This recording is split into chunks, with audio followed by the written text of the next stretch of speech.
Well, we're back at that Tesla, continuing story. So I finally got the charge quantity because the sticker was missing. And let's see. Or extremeauto@gmail.com. All right, thank you.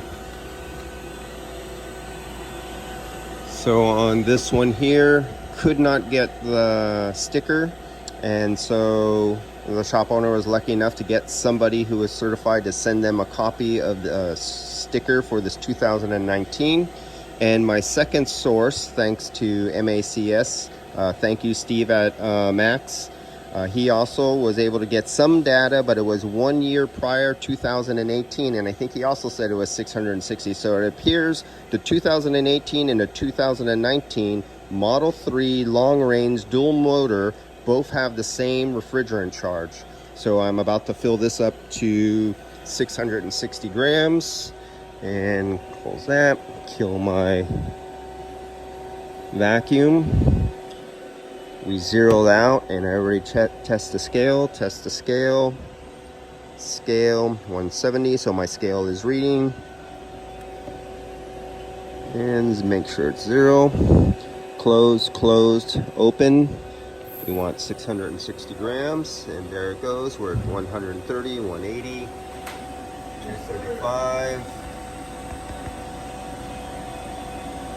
4, 5. We want 660. Let's see, I'm throttling it now. I'm stopping. So it's already basically full, but I'm just doing little bitty flicks. And there we go, 655.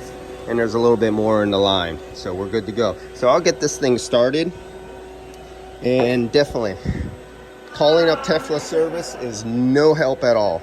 So if you have a Tesla and you want to take it somewhere else as a customer, you buy one of these vehicles, you are screwed.